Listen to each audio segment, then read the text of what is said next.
Well, it's very exciting to be here.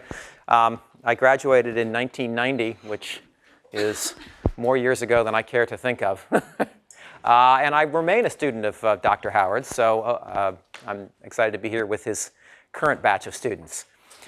Just a quick background question. How many of you have actual business experience as opposed to just having just done student? Anyone have business experience? So, oh, that's great. So that's like a third of you. What kinds of roles have you been in? If you could just have a couple shout outs, just give me a sense of what have you done? Consulting engineering, and here? Software consulting. Software consulting. Anyone back here? One more? Derivatives modeling. What was that? Financial derivatives modeling. Okay, great. So that gives me a sense. Some of you have a kind of business context. I always have a time bridging between. This is in a way a business story as well. So let me first give you a little bit about myself. Yeah, blah, blah, blah, right? So I've done a lot of things since 1990.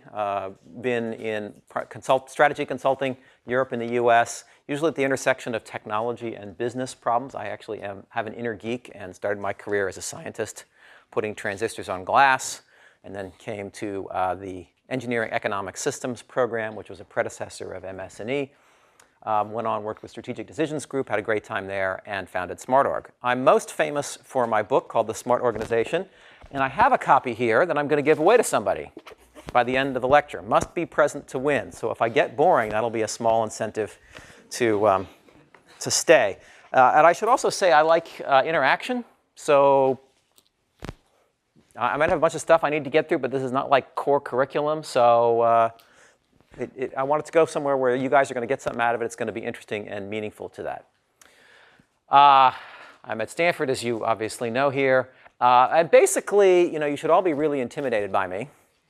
And my mom's real proud. But there's actually something more important that you should know about me.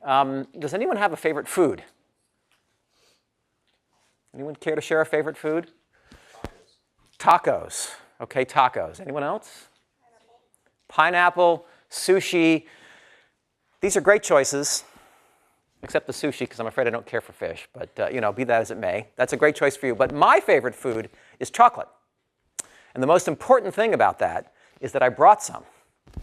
So if we could just send this around. I have some here. You could pass that around. Feel free to have some chocolate. And I'll send this one up this way. And we'll send up to the back and down the middle there. So you have some good chocolate there. All right, so any chocolate fans here? Yep. Awesome! All right, off to a good start then. I got to go this way with this. Okay, so my company helps a lot of big companies understand the economic value of opportunities and find the most valuable things to do. That's really decision analysis packed into a business context.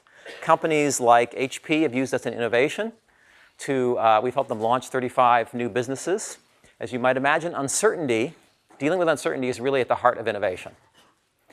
Companies like Dow AgroScience use us across their portfolio. They make a lot of new kinds of seeds and herbicides. They have a massive global organization. This is a company the size of a country. And they prioritize their investment portfolio of about 3,000 projects every year. What are their growth investments using our software, which is called Portfolio Navigator. So that's what we offer as a firm, software, Portfolio Navigator, and then we offer consulting services around making this real in organizations. And as Noah said, I think a lot of my journey has been how do you make decision and analytical ideas really used and useful in companies. And I have been following one question, which is why is decision analysis not as prevalent as accounting? And making my contribution to that and through embedding decision-making into systems and organizational processes. I'm also an entrepreneur, and we are just launching a new piece of software called Wrangle, which is about taming spreadsheets. A lot of companies use spreadsheets to manage themselves and to do evaluations. And one of the interesting things about Wrangle is that if you put a spreadsheet in there, it puts a decision analysis layer on top of it without you having to do very much. So you can kind of embed this way. And I'm happy to talk at great length about this, but it's not the topic of the talk. And I've had my 1 minute of advertisement, so let's move on to the core content. The portfolio decision is a very common problem, shows up in a lot of contexts, and it has a very repeatable sort of structure which has real analytical and probably more important process kind of implications. So here is like a dry academic definition of a portfolio. So it's a set of related assets that compete for resources and deliver value to an organization. And so you've got limited resources and you're delivering the value. And the choice is which ones among this set to fund. And I think I had some folks shouting out some stuff from businesses earlier. Have you guys encountered portfolios in your work? What would be an example of a portfolio that you may have encountered? Some of you have actually had business. Well, you actually used the word portfolio. So that was a portfolio of derivatives, right? Which ones to fund? That's a very stock market-oriented line of thinking. Somebody else said they did project management consulting. Is that right? Yeah?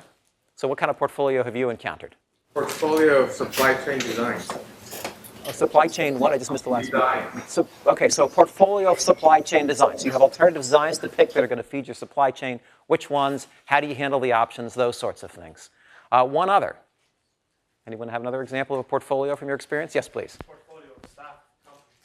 Of staff? Yeah. Like human resources, right? So there's certain competency skills, right? Which ones you develop, which ones you deliver. Usually in a corporate setting, there's the portfolio question is which ones do we own and which ones do we contract out, right? And that makes a kind of portfolio. So these areas all share a lot of common characteristics, and I'm going to talk about some of these things. If you ask people what they want out of their portfolios, basically they want two things. They want to improve the results. And this is actually what MS&E is good at, the sort of analysis that tells you what the best answer is. So these are various business terms that result in either get more, use less, drive the future, various kinds of things like that. But it turns out that a portfolio process, as decision making is generally, is also a very human process. And if you ever think it's just analysis, you won't be effective in any kind of organizational setting. So if you look at what people are frustrated about, it's that decisions cycle, they don't get made. People revisit their decisions. There's a lot of politics. Maybe a polite way of putting politics is the person making the argument is more important than the quality of the argument. Difficulty comparing. Frustration with risk and uncertainty tends to create fear. If you want to kill somebody's project, you tell them there's risk in it, and everyone will go, ah! And then they won't start thinking very well. So these are the sorts of things. And I want to bring this together in a kind of exercise here. Just as a credit, I suppose this is the stuff I'm going to show you as part of the decision and risk management program there. So I could tell you a lot of interesting things, but it's better if you do interesting things. So this is the Mark Twain principle of adult education. A person who undertakes to carry a cat home by the tail learns 10 times as much as a person who simply watches. Now, there was an online simulation available. How many of you actually completed that? Excellent. So that's like a little over half, maybe 3/4. So you're all eligible to win the book. Now, those of you who did not complete it, or if you want to do it again, it's actually available online. And if you don't manage to crash the servers, if you want to go to smartorg.com portfolio game and kind of follow along, feel free. But that might divide your attention. I've learned multitasking makes you at least 10 points stupider on IQ. So I'll leave that up to you, whether you have a high enough IQ to do that or not. And so we did a simulation involving a portfolio.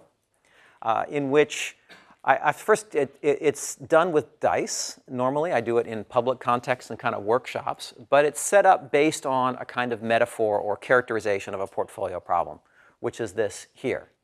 That is, projects undergo kind of two phases. The first one you could consider development. And the issue is whether they're successful or not. And for the purpose of the simulation, a project is either successful completely or not successful. So it's like a binary thing, 0 or 1. So I had some folks with business. What are some examples of just success, failure in some of the projects that are in the portfolios you've seen?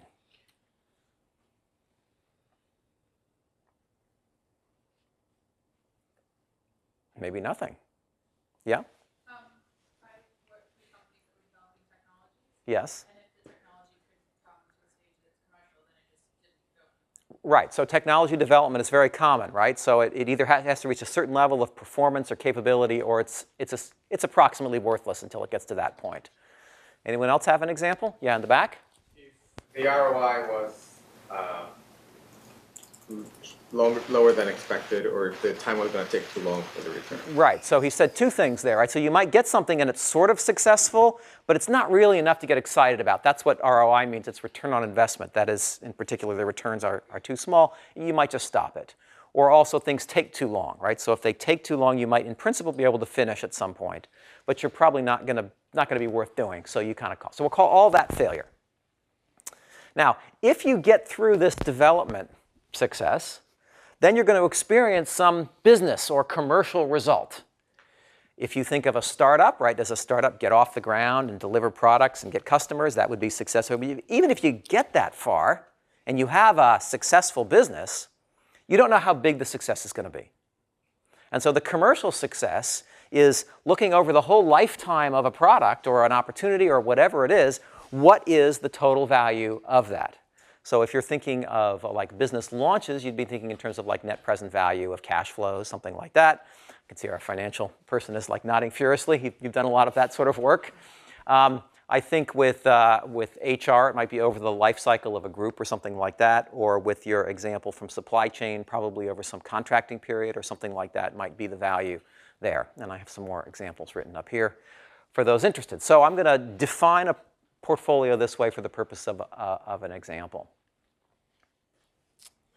Now, I'm afraid I have a small confession to make, which is I have a wasted youth playing Dungeons & Dragons. I understand Dungeons & Dragons isn't played anymore. Did any of you happen to play this game? Okay. We have a few willing to admit it. And because the thing is that all the rest of you who didn't play this probably beat up people like me, right? So, but anyway, they have all these fancy dice, and I've learned to use them and make good on this. So the way the simulation works is that we've got these dice, and the first one is this polyhedron dice. It's a four-sided dice, and you would roll it, and if it shows up a 1, that's a success. If it shows up anything else, that's a failure. And then if you succeed, then we're going to roll the colorful dice, because of course the commercial results are so much more exciting than a black and white success or failure. And in this particular case, you get a score between 1 and 6. So that's a basic project simulation. You roll each of the dice, and you give yourself a score based on a project. And the computer simulation just does all this for you. It does the die rolling. But it's not that interesting to have a single kind of project. What makes portfolio management interesting is variation in project types. So let's just look at a very simple one here, which is I could have 1 in chance of 4 of succeeding. So that's a hard project. This is a black project. Black's the opposite of white. That one's hard. This one's easy. And then I could have a big project. This one has a potential of only going to 6. Think of it as a small potential project. This is a 20-sided die. So this can go all the way to 20. So it has a lot of potential. And what this creates is a basic grid to look at projects. I've applied this in, I don't know how many, countless situations for helping companies understand their portfolio and balance of portfolio. So in the upper left, we have easy projects that have limited potential. In the lower right, we have hard projects that have great potential. Upper right, we have easy projects with a lot of potential. And lower left, you have hard projects with not very much potential. So just this is a metaphor, of course, and maybe to help bring this home a little bit, can you guys think of some examples of projects of different types that you might encounter in the real world or in decision situations? Let's start with bread and butter. What kinds of things are bread and butter projects that you may have come across? Sometimes when they don't have ideas off the top of their head, they make them talk to each other. I'm just going to wait them out. Yes, please. Manufacturing It's a good product which has a established market. manufacturing what for an established market? Manufacturing a product that has an established market. Okay. So this is a manufacturing improvement in an established market. Right? You can probably pull it off, and it's established. It's going to be fairly incremental. You're going to save a few points on your cost or something like that. What's another one?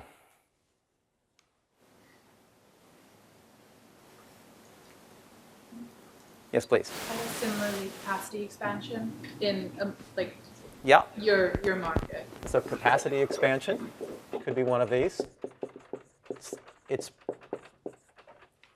pretty obvious you can just invest money and make it happen, more or less. And there was one more there. You had your hand up, yeah? Yeah, the next version of a product on a stable market. Next version, right, is the iPhone C, 5C, or whatever that is. I mean, that's pretty bread and butter for Apple. OK, that's great. Now let's jump across to the oysters. So these are hard, but have a lot of potential if they work. So what will be some examples of oysters? Cancer research. Cancer research. That's a great example. And there was another one next to you, I think? Entering a new market. Entering a new market.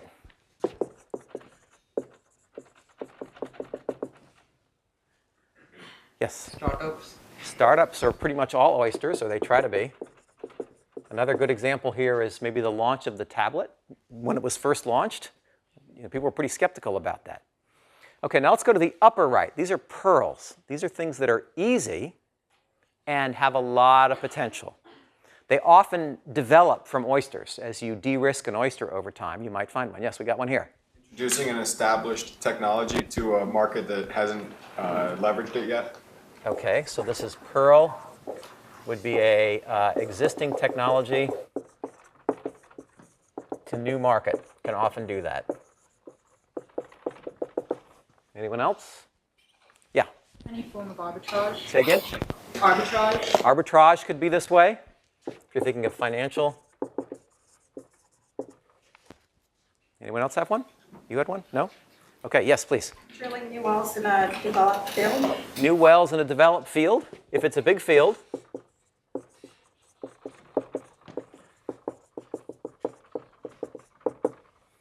Big and established. If it's a small opportunity, then it might be up there, depending on the size. That's great. And the last one is white elephants. Now, white elephants, most companies have, and they wish they wouldn't have, because they're hard and they're not that big. Anyone have some examples of white elephants? Yes, please. Like replacing some antiquated IT system. So, replacing an antiquated IT system. Anything else? Yes, please. Metals mines. OK.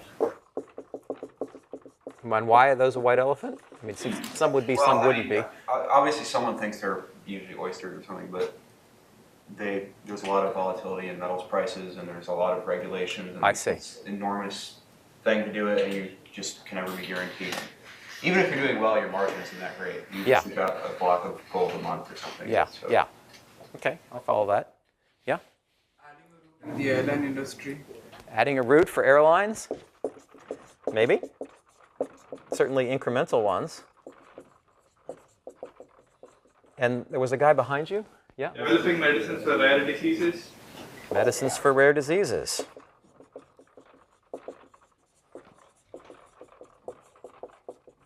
OK, so these are great examples. You might think about why companies would have these in their portfolios, which gets you sort of to the human side of portfolio management, because nobody really wants to pursue a stupid idea. But we'll just let that hang for a bit and move on a little bit. So the way the portfolio simulation works is you get to pick 10 projects. I mean, you're presented with an opportunity to pick, you're presented with a selection of 10 projects, and you get to pick 5 and fund them. Is anyone playing along, by the way? Live here? OK. Excellent. And you're going to simulate the results of the project, which the computer will do for you. And then you get 10. I normally make people play for money because it makes it much more interesting. So I charge them $5 to play. And then you get $10 back if you get a minimum score. So you're going to score based on hitting a certain threshold of points, which is fairly achievable. But it's also a competitive simulation, and that you get the most, whoever gets the most score from their projects in their portfolio gets an additional bonus, which we call the market share bonus. If you think about the structure of business for a moment, they seem to fall into two sort of categories. So one kind of company is a company where what matters the most is whether or not you're the big gorilla. Microsoft is probably a great example of this sort of company. They have a lot of momentum, they get a lot of margin, they have a lot of market muscle, primarily because they're the big gorilla. And I think you could argue that their products are maybe not quite first class. It's an arguable point, I think, but what matters is that they're big. Or Google actually is like this way also. So that in that kind of environment, the market share bonus in the simulation is very large. Another kind of business is much more an accumulation of individual opportunities. And a good example of this one would be like the specialty chemicals business. The specialty chemicals business consists of very precisely tuned molecules. So I might have the absolute best chemical for, I'm just going to make something up, for putting a certain color onto a car in a way that's going to last in a car lifetime way. And I own that little market. And somebody else might have something for putting it onto ships in a different kind of environment. And they own that little market. And so your power, in a way, or your profit, is essentially the accumulation of how many of these little pieces you have. And in this sort of industry, the market share bonus doesn't matter nearly as much. OK, you're with me?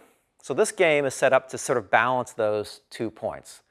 And that creates, that setup and that sort of scoring system creates a wonderful diversity of strategic considerations and arguments and interesting things that go on. So I had you guys pick strategies. And this is what people did. We had, and this is averaged over not just this class, but actually previous classes as well.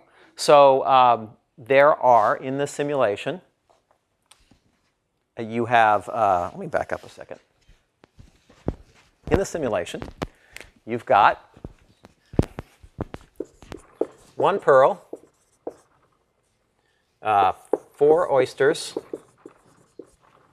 4 bread and butter, and 1 white elephant. And you need to pick 5. So actually, maybe I'll use his suggestion. Just turn to your neighbor. If you had this portfolio, what would you want to pick? You got 30 seconds to figure it out. Go!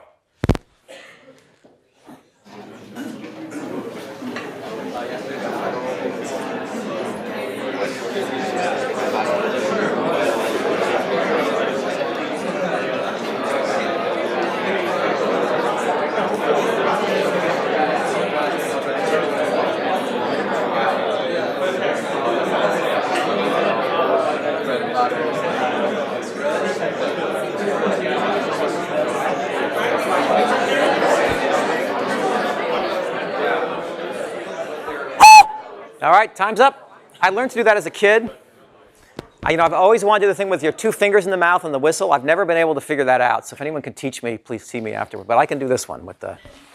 All right, so let's just have a couple shout outs. Who wants to tell me what they did and why? All right, yes. When I did it yesterday, I did a pearl, 1 oyster, And what was your thinking? and my thinking was, yeah, it was, the pearl was obvious, and then Okay. I guess the question was how many oysters and bread and butter, and I felt that bread and butter is, you want to have the majority of bread and butter and then 1 oyster to expose that positive. But I see. It's sort of a hopeful strategy, right? You were tempted by the oysters and. yeah, maybe slightly risk averse, but maybe you'd have 2 oysters if you were. Okay. What did somebody else do? Thank you. So he's brave to go first. Yes, please. I did 1 pearl and 2 oysters and 2 breads. Uh-huh. And what was your thinking there? Well, sort of making sure that I would win somehow. It's kind of a hedging idea, right? Or a balance idea. Yeah. Yeah, balance is a really interesting phenomena in real portfolios because it's probably a good thing in a portfolio. But I'm afraid to report that often what people do is they actually compromise. So a portfolio could be a big fight. I want to fund, so you guys want to fund one set of projects, you guys want to fund another set of projects, you can't agree, and so you sort of split the difference and call that balance, because it sounds so much better. That's not really portfolio balance, it's compromise, that's a political element. Yes, please. I did 1 pearl and 3 oysters because I said I was risk neutral in this class. Okay. And the E-value, expected value of an oyster is slightly more than the bread and butter, like Okay. 5 versus 4.5. Okay. So you did a little calculation. The expected value of the oyster is higher than the bread and butter, or so you thought, and so you put more into the oyster. Yeah, good. Okay, one more. You can be last. I kind of did a similar thing, but found a different result. I thought that the oysters and the bread and butter had the same expected value, but the bread and butter had lower variance. Yes. And so I figured risk averse, I would just take 1 pearl and all the bread and butters. So you went for the bread and butter one. So you think it's better to be in the, so you put a principle out there, right? So your principle is take the highest expected value, and his principle is if the expected value is the same, pick the one with the lower variance or risk. Yeah, it turns out that creates a lot of very interesting dynamics. So here is the spread of what folks did. The 1 pearl, 4 bread and butter, 0 oyster, I call the safe strategy sometimes. And that actually makes a lot of sense in many companies because companies have a sort of relentless need to deliver every year, every quarter, and typically bread and butters are shorter term projects. That's something that the simulation is sort of abstracted away, but there is definitely something to that. And then the hopeful one is where you want to take some of those risky projects so you try one. I don't know about the wisdom of trying one risky project, but we'll see how that works out. The balance strategy has been the most common here. And then you get well, let me go to the 4 oysters. That's the go for it strategy. We're going to just try to win the prize. And then the people who are a little afraid, I call them chicken. They do 1 bread and butter just because. So keep your strategies in mind. And I want to show you a little bit of statistics here. This is the management science part of this discussion, where you can see how these work out. The first question is, what is this project worth? Anyone have any suggestions on how to evaluate this project, to figure out a value of this project? What would you propose? Yeah, go back. Sales. Okay, so sales is a common way to evaluate real projects. That's a great example. In the context of the dice, the metaphorical land, how would you approach this particular situation? Yes, please. 0.25 into the sum of 1 to 6. 0.5 into the sum of 1 to 6, right? So he's calculating an expected value or an e-value. I think all of you know how to do that. And yes, I mean, given the course, I hope so, yeah, okay. And that is technically the right answer, and I want to report that almost nobody does that. Almost nobody does that. Have any of you ever heard of something called a business case? Okay, can someone want to shout out a definition of a business case in your experience? Let's take a look. Yes, please. I don't know if it's the academic definition, but in the company where I used to work, they would have asked the top managers or top executives, and they would have said, "Oh no, the most likely scenario is 4 and 3." So Okay. assume that's gonna this is a safe scenario, and then there's one high value scenario, and then one more risky scenario. Yeah. And we'll just average them, and that's the future. So they would have picked 3 or something, or 4 maybe, right? And called that the business case. Anyone have something that's substantially different than that? The basic character of a business case is that you make a bunch of assumptions, and then you run it through an economic model, and then you act as if that's the value of the project. And so he had a criteria in there, which is a very common one. You pick a likely scenario, and you work to that, and you consider anything better, the upside, and everything better, worse, the downside. So that's sort of the language people use. And so here, you'd pick something there, perhaps. That's a common method. There are other methods as well, and let me give you a couple of them.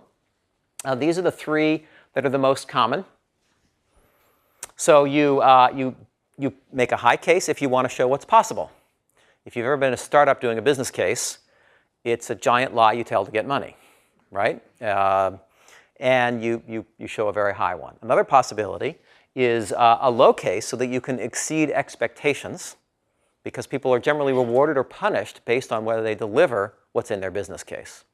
And the last one, which is the one he brought up, was the most likely case.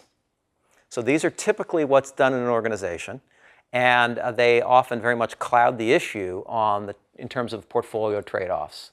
So here is the business case based on a high number. You would pick the 6, and you tell a big story about why the 6 was the right number and why your assumptions were, quote, justified. And then you would act as if this has a value of 6. It's the big lie you tell to get funding. This one is based on a business case of a low number if you want to exceed expectations. And I would advise you that if you're ever in an organization, this method works best if your project is already approved. Right? So sometimes people do their business cases independent of the decision making. So there's really no kind of value, which is in the analysis process itself. An assumption I think, well, I and probably most people in this room would think is a bit crazy. And opponents might actually use this to kill a project. So you claim 6, but it could be 1. I've just cast a lot of doubt on your project, and maybe the management will pick mine instead of yours. And the most likely case, it usually means the 3 or the 4, which is the example he gave. But notice that this project is actually a very uncertain project in terms of its success. The most likely case is actually 0, which seems like a very weird thing to plan for. So that kind of doesn't work either. And I think the right way to approach this is, as you all pointed out, the expected value. And this particular one, I've done the math, is 0.875. Now this is very confusing to business folks because it's a value that can't occur. I'm sure Professor Howard has said that to you, but this is quite a headbender. And the best analogy I find in business terms is to talk about this in analogy to the evaluation of a startup. Right? So a company has a valuation, which is the price you would trade it. This is very much like the buying price kind of thinking. And a startup has a low valuation, which improves over time as it goes up. And it delivers on its uncertainty. And so the expected value works that way. It's a great metric, and it's not where most people's heads are. So you need to help people understand that if there's any kind of risk trade-off in the portfolio, which there very much is in this one. This word expected value, by the way, goes by a lot of names. Probability weighted average, risk-adjusted value. It's also called options value. I'm not really clear why, but people call it that sometimes. Or sometimes they'll just say Monte Carlo to mean calculate this. But the one thing you'll never hear is E-value. That only happens in this room. Yes? How is it risk adjusted? Well, so you have to think of this from the point of view of someone who thinks the value is a business case at 6. So they know in their heart that 6 isn't right.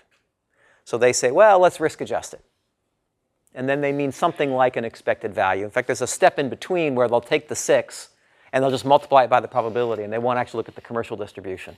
But that's much more where people are coming from, is I have a case, and what I'm interested in is can I make it or not make it? Right. Does that answer your question? Yeah. And if you look at the expected value for all the projects, you'll see that the white elephant is 0.875, the pearl is 7.875, and then the bread and butter and the oyster are basically the same. Now, how many of you in your little discussion decided to fund the pearl? This is like an are you awake kind of question. Anyone here wanted to fund the white elephant? You funded the white elephant. You want to explain what your thinking was? Thought it'd be fun. Okay, thought it would be fun? Didn't have any skin in the game. No skin in the game. That's I got to get you playing for money. Then it might change up. I actually had a person who funded the white elephant and insisted on it after some explanation and clarity. And she eventually said, well, we're running a simulation, and I want to simulate what my company would actually do. Okay. So this presents a basic dilemma. And I think there are actually 2 dilemmas in this presentation, if you look at this. The first one, I think you already pointed out, is that there's some kind of risk-return trade-off between the oysters and the bread and butters. So we're going to get to that. There's another issue lurking in this, which I think is even more problematic. And it's kind of hinted at on the slide, is are there any bad projects here? And the answer is they're all good projects. Right now, the white elephant, which I've put down, is in fact a good project. It's just not the best. It's the worst project. It's not, but it's still objectively a good project. It's got a positive expected value. And so this really gets right to the heart of what's hard about portfolio management. It is relatively easy, and by the time a consultant wanders into a business, they've gotten rid of the idiot ideas, more or less. The challenge is this one. How do you say no to a good idea when the reason is I'm funding a better one? Now let me just bring this home for you a little bit. What's your name? Matt. Okay, so Matt here is a project leader for us. And let's do product development. So you've got a new product, it's being developed, it's going into the market, and the technology isn't quite working out the way you hoped. Sorry, Matt. But we're going to double down, we're going to keep going, and the competitor beats us to market. Okay, Matt, I'm sorry. We have to kill the project. It's just not working out. So we all feel sorry for Matt. Everybody, But we're going to help Matt get on to the next project, right? Because his project's just not working out. That is, in fact, a relatively easy. It's not that it is easy, but relatively speaking, it's easy. Let me show you a more difficult case. So what's your name? Jordan. Jordan. OK, so Jordan, he's our project leading star. And he's driving his project forward, and his technology works. Maybe it even works a little better than we'd hoped. And he starts to beat the competitors to market. It's looking great. He's hitting all his milestones. And Jordan, I have some news for you. We're canceling your project. Why? That's a great question. Why? Well, I'm sorry, what's your name? Adrian. It's because Adrian's here is better. What goes through his mind when the answer is because Adrian's is better? It's very different than what went through poor Matt's mind, right? So there is a fundamentally, portfolio management is fundamentally a conflict resolution process. So you can think of decision in the abstract, but you also think of it in the human terms of a conflict resolution. See, these guys have stake in their projects. He's afraid he's going to get fired or at least lose status by having a project that's canceled because his is better, right? And so he's going to ask all sorts of questions like, what lie did he tell? How can I get the same consultant that recommended this project to recommend my project to add some horsepower? Who can I go talk to on the side? All these kinds of things are going to come up. And the issue is, how do you make no stick? And there are fundamentally two ways. Power, which works like this. If you don't like it, you're fired. Any questions? OK, and then persuasion, which I think is the better method, because it teaches people what it takes to make projects great. Because at the end of the day, I want people like him to be coming up with better projects. And this is actually kind of a teaching moment for the organization to figure out what makes projects better. So that's the root of persuasion. And this leads me to the golden rule of portfolio management, which is sometimes, but not very often, achieved, which is the political loser comes to the same conclusion himself. This puts a very high standard on your process and how you make decisions in an organization. So it's bad for me, but I have to agree it's the right priority. There's my stressed out political loser there. This is the gold standard. I've actually had this happen before, where organizations are just jammed up when they come to realize that they don't really need to work on a project that's just going to add a few pennies to maybe a production cost or something. They realize their project, they don't want to work on it either. People don't come to work on mediocre things. They want to change the world. So if you can help somebody really understand that, they will go join the other teams on their own and abandon their own projects. This is hard to achieve. So you might well end up here, which is also pretty good. Silver standard, which is that the political loser accepts that the process was fair and accurate. So these two have presented their information to some kind of committee. They make their case. We got a loser, we got a winner. The loser says, I think that's wrong. I should be the funded project. But I have to admit, this is a tough call. You know, they heard the right information and they made a tough call. So I can move on with that. So that would be the silver standard. And if you put this in your mind, it'll change a lot about how you think about decision making in organizations. So that's the first dilemma in this situation. And it shows up on this. What am I doing on time? Yeah, okay, keep going. Shows up on this this chart. This is an efficient frontier chart. I can use this language. It's a greedy algorithm to figure out what the efficient frontier is. So if you invest nothing, you get nothing in return. If you invest in one project, the best one is the pearl, which is worth almost 8. And then your next project is either an oyster or bread and butter, depending on this risk-return kind of question we talked about, until you hit the budget limit. And so basically, you would fund up to some budget limit, and then the other projects out there you don't fund, and then there's the white elephant, which is the last one. Any comments or questions about this so far? Yes, please. It seems a little bit like leaving money on the table. Do you not just raise finance and do the additional bread and butter projects, or is it that organizational reasons things are too complex, or is it? That is a great question. Many people think of portfolio management as constrained by a budget or some other thing. And in some ways it is, but mostly it isn't. Because every constraint in an organization is usually, not always, it's usually a decision made by somebody else, which means it's subject to influence. And I've been in three situations where people saw how valuable it was and they upped their budget, including some things that went to the street and redefined a company's expectations. But this is a huge point. Most of the reason that companies don't think this way is because they don't believe the analysis and the inputs. So they're using a budget to control people. So this is another consequence, by the way. If you can get to the golden rule, the standard becomes much higher and people will change their minds. By the way, so this is also one of the reasons I find linear programming not very helpful in portfolio management.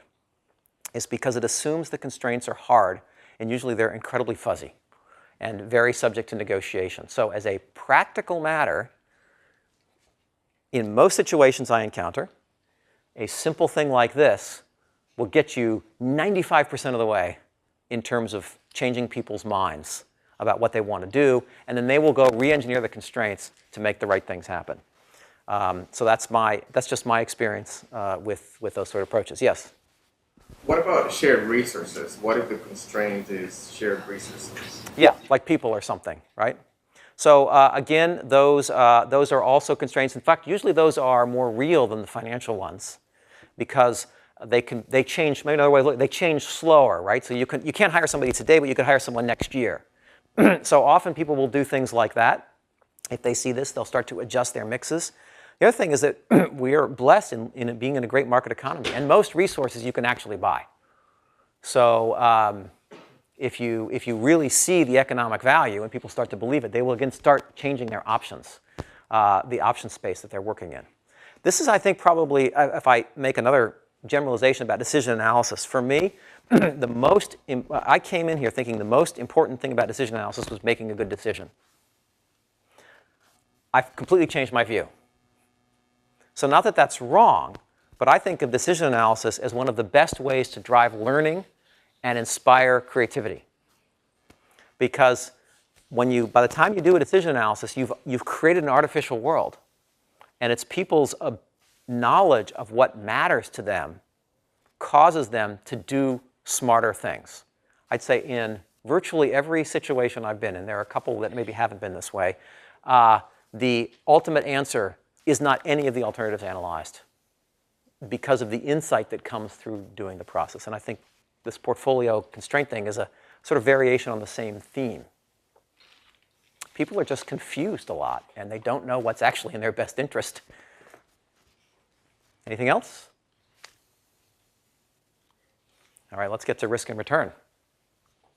So main challenge is to balance bread and butter and oyster projects. And so at first, this looks like a basic risk-return trade-off, greed versus fear. And for any of those into greed, I believe there's some more chocolate here. Any takers? OK, there we go. What does standard financial theory tell you about a risk-return trade-off? Basically says uncertainty or risk is something to be avoided, right? And you have to be rewarded to take more risk.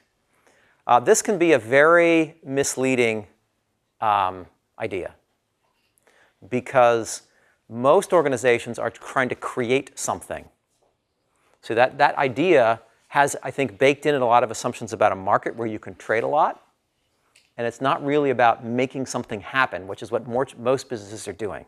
And it shows up in this game in a very interesting way, which you can see here at the sort of strategic level of these things. So if you want to know which strategy is better, so I've analyzed two strategy here, and I apologize, something happened to the color scheme. The left one is the bread and butter, which should be red, and the right one is the oyster, which should be yellow. They both have an expected value of 18. So that means you take a pearl and 4 bread and butters, or a pearl and 4 oysters. And there are other strategies sort of in between, but those are two kind of examples. So they have the same expected value. So all things being equal, you should take the lower risk one. So what is the lower one? There are many ways of doing it. You could look at variance. I'm sure you guys would handle that. For a business audience, it's easier to explain downside risk as the chance of getting less than 10 points. Now, 10 points, you may recall, was what you had to do to win your basic prize. In the simulation, you pay me $5. If you get 10 points, I give you 10 back. It's a great deal for you. But you can see the bread and butter strategy has a 15% chance of losing, and the oyster strategy has a 30% chance of losing. So on the basis of that analysis, or you could do a variance analysis, you'd come to the same kind of answer. You should go bread and butter. There's no reason not to. And I think actually you articulated this really quite well at the beginning.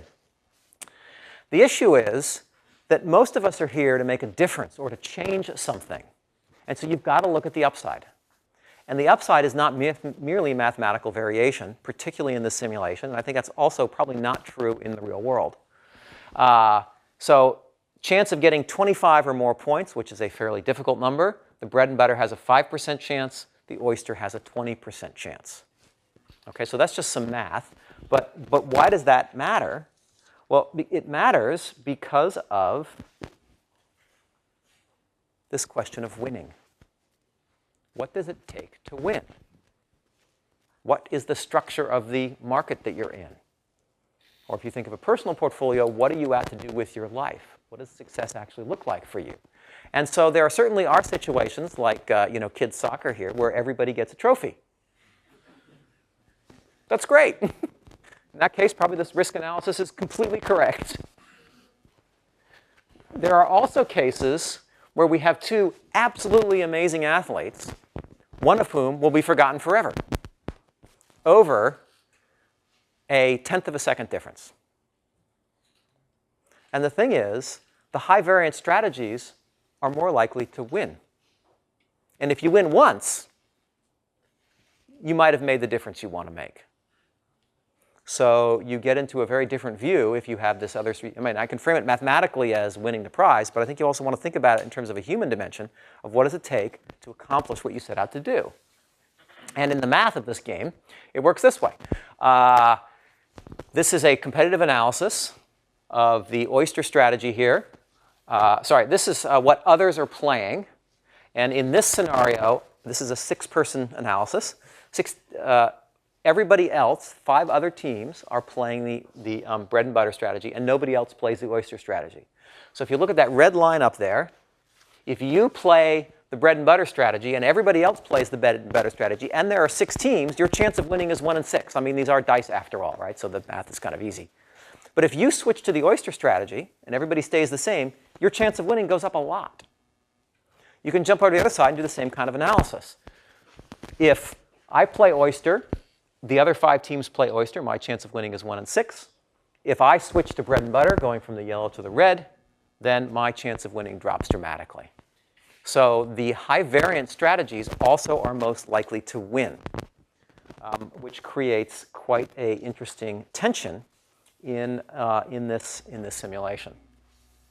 So here again, you can see the distribution of strategies. Let me try another. We can go a 15. Turn to your partner. Have you changed your mind about what you want to invest in?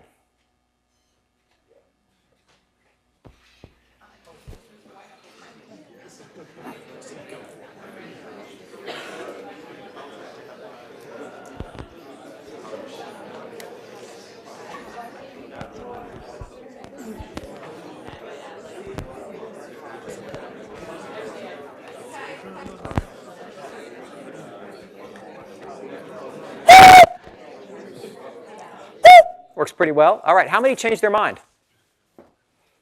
Half. Anyone not change their mind? Okay, quarter, something like that. So somebody who changed your mind, why? What did you change and why?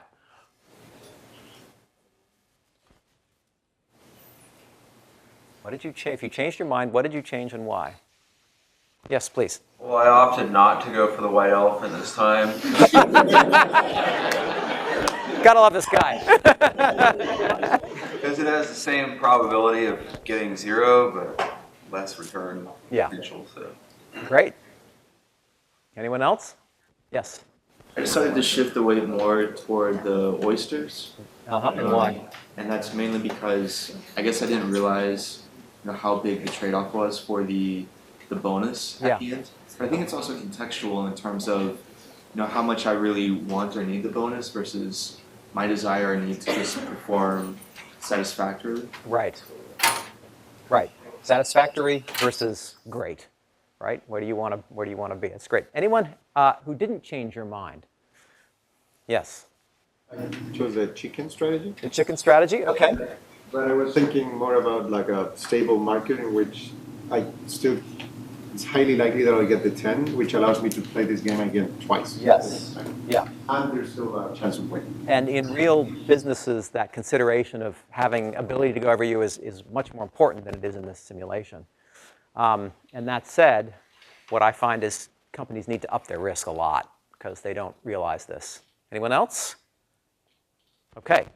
So let me move on to this is the results from the unfunded portfolio here. So the overall average was 11.3, and the number of unfunded successes was 2.1. I think I didn't do this with enough drama, because in the simulation, you can do something you never get an opportunity to do in real life, which is see how the projects you canceled would have done. And this is a picture of the projects you canceled. What do you see about the projects you said no to?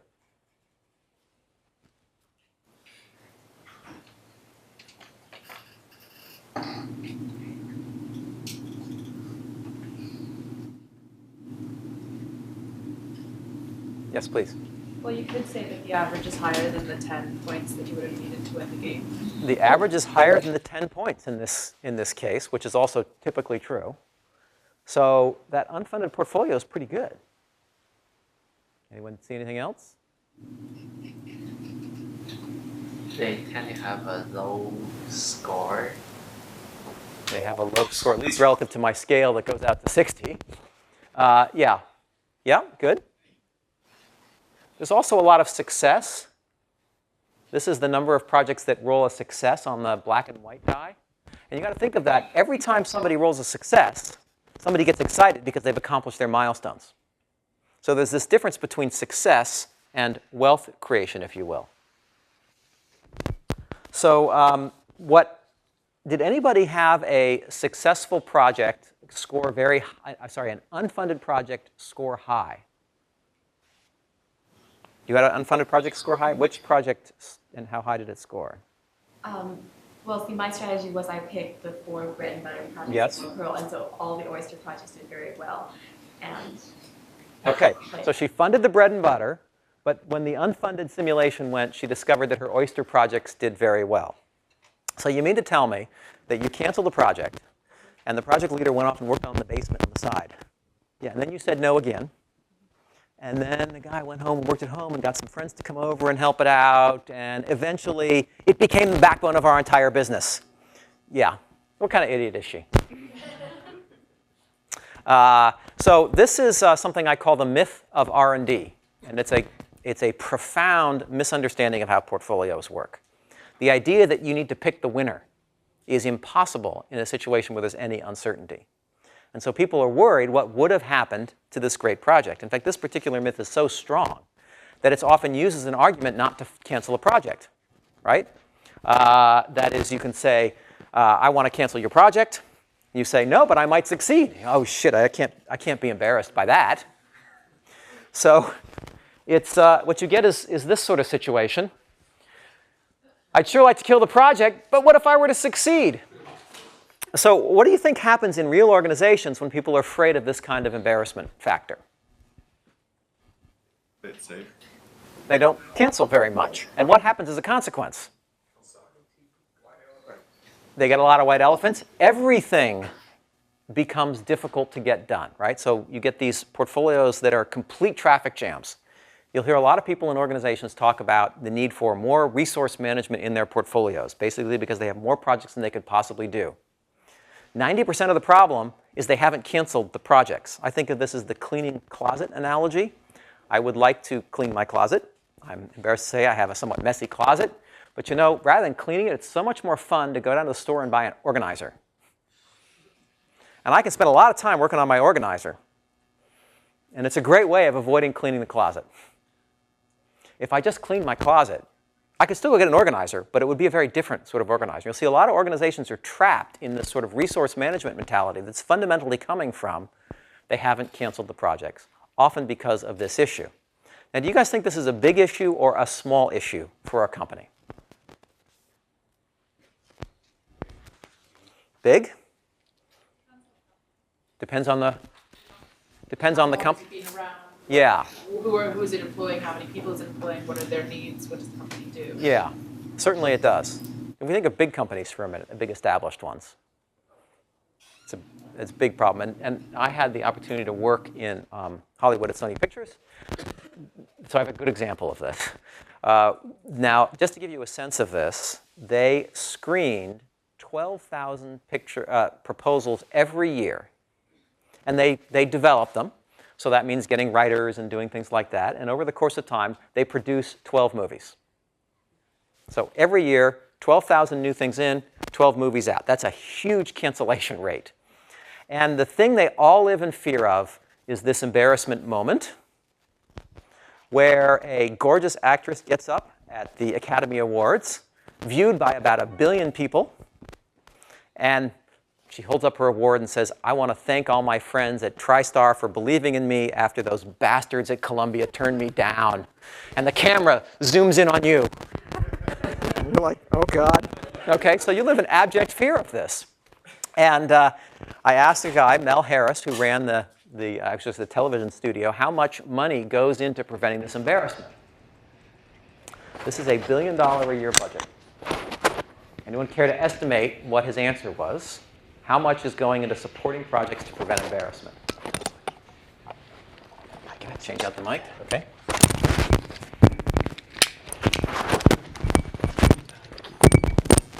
Any thoughts? Please. Zero. It was much higher than that. But thank you for getting us started. Anyone else?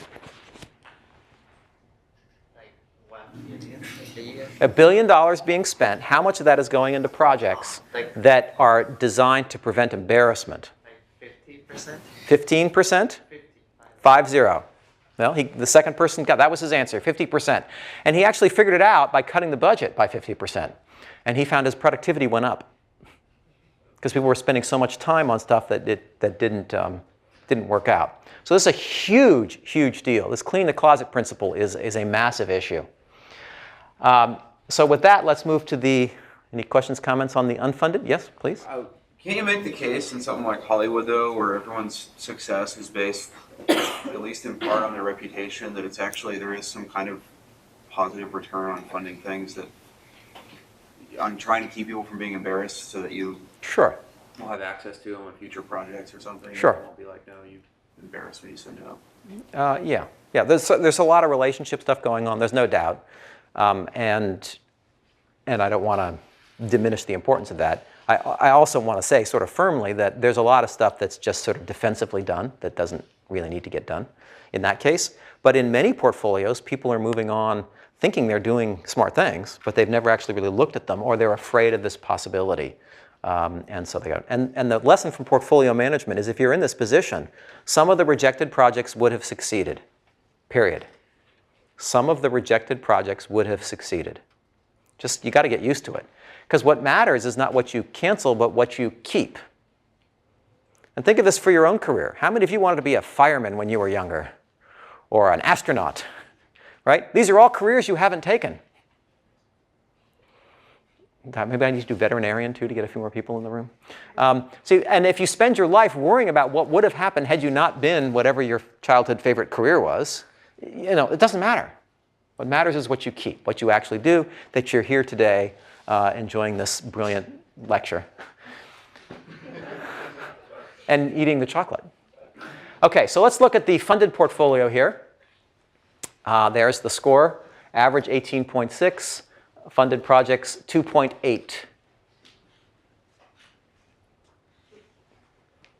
What do you guys notice there?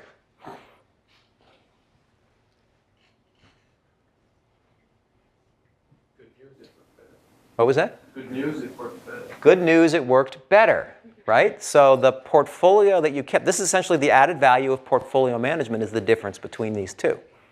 So the portfolio that you guys kept, on average, was better.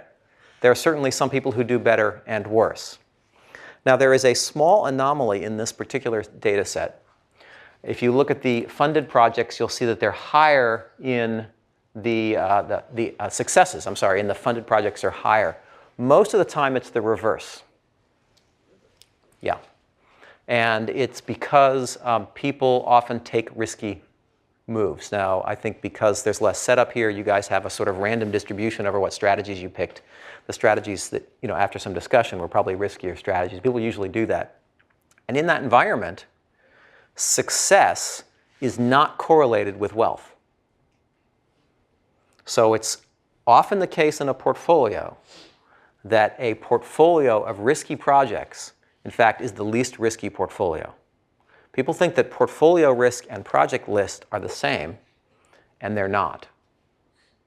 One way to visualize this is that if you're going to walk across, you're walking along and you have to jump over a chasm, you have to jump. If you take step by step, you're going to fall in the chasm. So the idea that success should be what you're awarded in the sense of development success isn't completely accurate. And people in organizations use that as a proxy a lot for value. Just, did I meet my milestones? Did I accomplish what I said I would do? And it's just really not directly related. Obviously, you want success. Success is good, so it's correlated in some sense. But what you want to do is create wealth, create new opportunity here as measured by the score. And so that's another sort of headbender idea for people. And once they see it, they realize that by rewarding success, they actually undermine their ability to accomplish their objectives.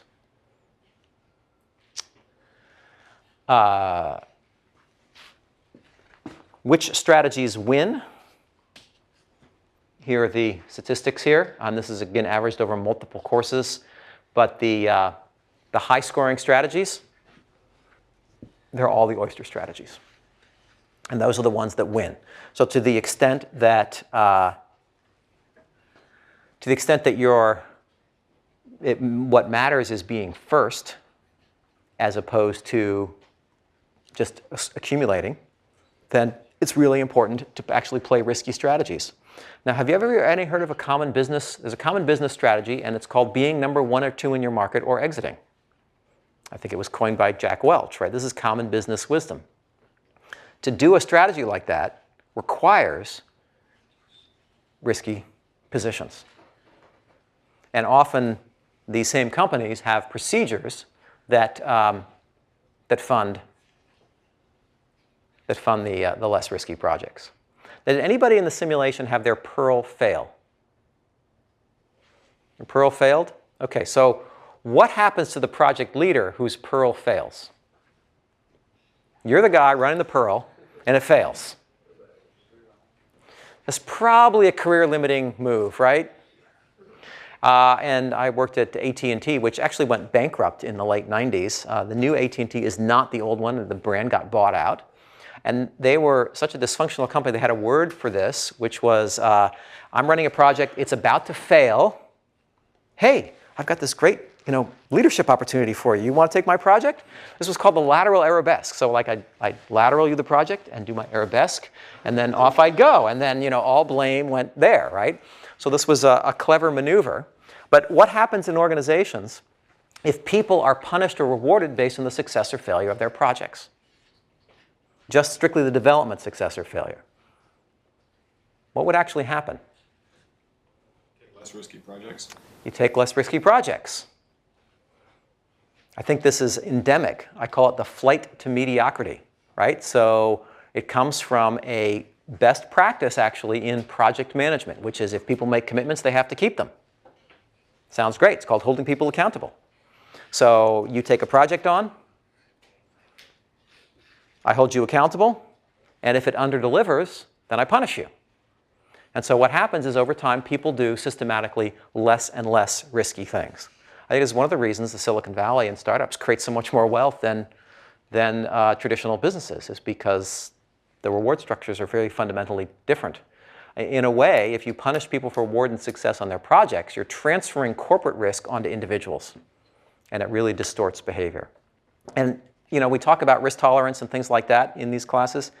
That's like a third-order effect. The fundamental issue is how people are treated in conditions of failure when they're taking risk on behalf of the company. In virtually every situation I've been in, again, this is like 95% situations, expected value is more than enough to illuminate what's going on and help people find the right direction. And it's kind of an example of that.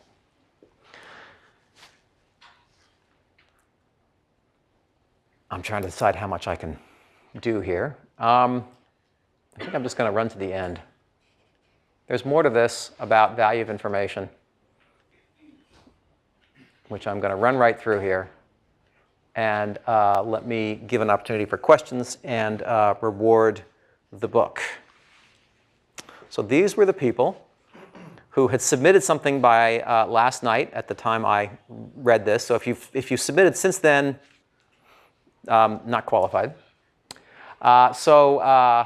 Sailor Moon in this group got 43. Is Sailor Moon here? Right there? Congratulations.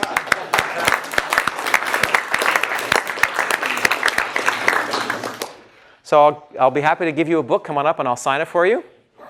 Are there any questions or comments? We've got about 5 minutes for whatever you want to talk about. Yes, please.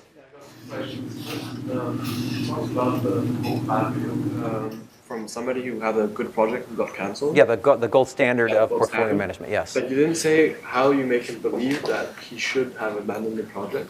Yes. How do you achieve this process for him? And the second question is, like on the last slide, you can just come back. Well, I jumped over a lot, so. Oh yeah, sorry. It's about the same thing. How do you achieve? How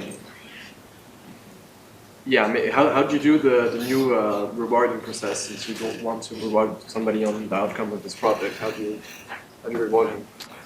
Those are great questions, and I'm not going to really shed much light on them in 4 minutes, I'm afraid, but I will take a crack at it. Most portfolio management systems use the following process.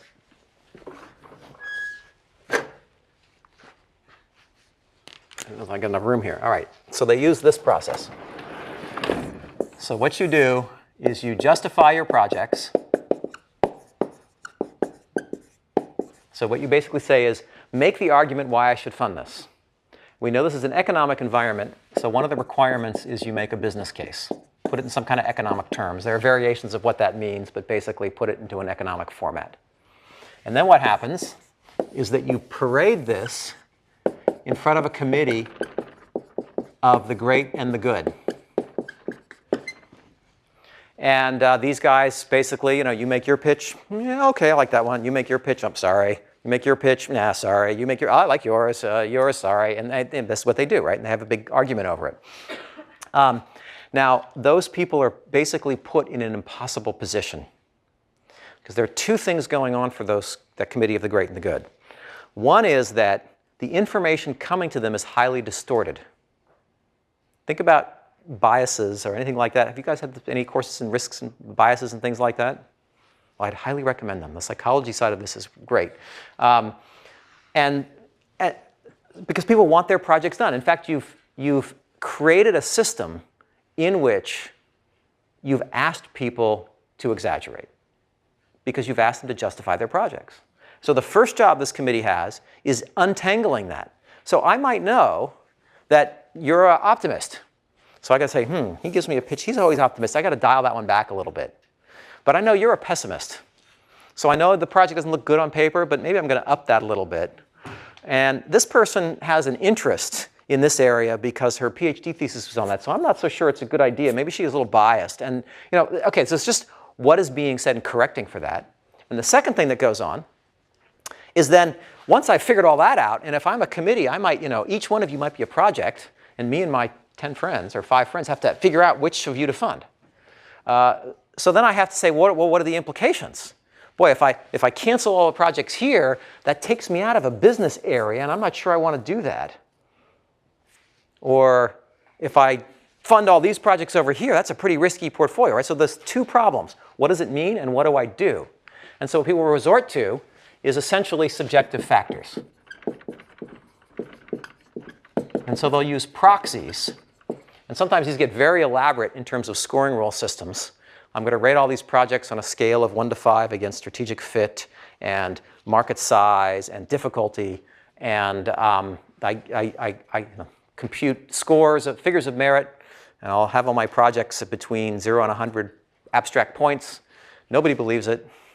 And then we just have a political fight over these numbers. Or sometimes we adjust the weights and things like that. There's all kinds of games people play. But the bottom line is that this process is not designed to produce wealth for the company. It's, from a quality point of view, it's a terrible, terrible process. It's got built-in bias. It has a lot of ambiguity and so on. So a much better process is this. So evaluate projects.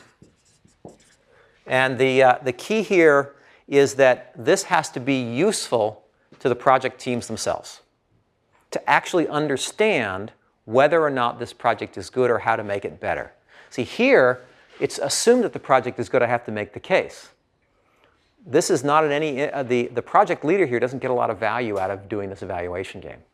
So here, you get more value, you get more use for there, and typically you have to include uncertainty. The second step is calibration. And this is, typically it's done with a peer review or something like that. This is making sure that the evaluations are actually credible and comparable. So in a little scenario I ran between these two guys, if both of them were already familiar with the other person's evaluation and the assumptions and the inputs, and they actually believed there was a reasonable comparison, it would go a lot easier when it came to decision time. So you change the process that way. And then the last thing is portfolio decisions. And now you're in a much better position to make the decisions. So in a way, by doing the economic part, the sort of management science part, the portfolio decisions become easier because the relatively simple sort of economics of it are kind of taken off the table, and you can actually focus on the questions you want to answer about it. And then typically, because these things change over time, you need to track and adjust as you go. So that's a long answer and a partial answer to your two questions, but maybe that points the right direction. Anything else?